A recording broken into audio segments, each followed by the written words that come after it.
គួរតែដឹងហើយបាទអញ្ចឹងខ្ញុំបញ្ជាក់ម្ដងទៀតថាការប្រងើយកន្តើយរបស់បងប្អូននៅក្នុងការចូលរួមនៅក្នុងសកម្មភាពតស៊ូមតិឬក៏សកម្មភាពនយោបាយមានន័យថាបងប្អូនកំពុងតែបំពេញនៅអ្វីដែលពួកផ្ដាច់ការសូមអរគុណបាទចំពោះលោកអូនប្រធានរដ្ឋបាលបាទលើកទៀតដែលបាន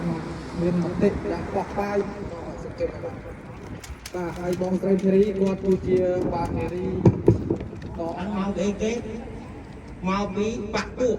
នៅពេលដែលយើងមិនមែនជាបាក់ពួក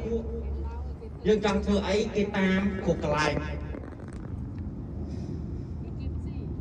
ហើយមួយទៀតនៅពេលដែលអ្នកធំហើយនិងអ្នកតូចដូចថ្ងៃមុនអីបែកណាមួយហ្នឹងបើកឡាន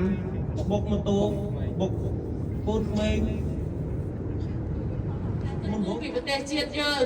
បើយើងឲ្យមានប្រជាជនđangគិតគូពីប្រទេសជាតិទេមានន័យថាប្រទេសនោះគឺវាលែងមានជាប្រទេសឬក៏មានលែងមានជាជាតិហើយណាយើងសង្ឃឹមឲ្យថ្ងៃក្រោយទៅបាត់ភាសាបាត់ទង់ជាតិឬក៏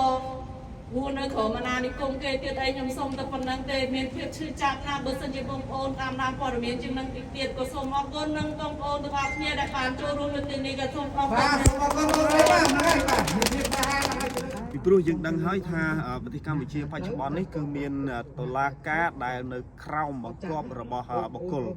បាទមិនឯករាជ្យទេហើយយើងចង់ឲ្យ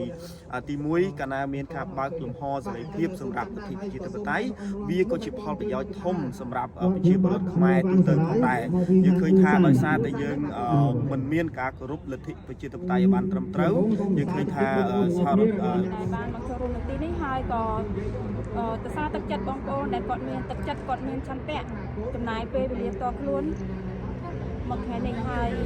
ខ្ញុំសង្ឃឹមថាបងប្អូនដែលមកចូលរួមនៅទីនេះនិងបងប្អូនដែលមិនបានមកចូលរួមក្តីសូមពួកយើងបន្តដំណើរទៅមុខទៀតដើម្បីមានការផ្លាស់ប្ដូរនិងចង់បានសង្គមមួយដែលមានភាពយុត្តិធម៌និងប្រជាធិបតេយ្យ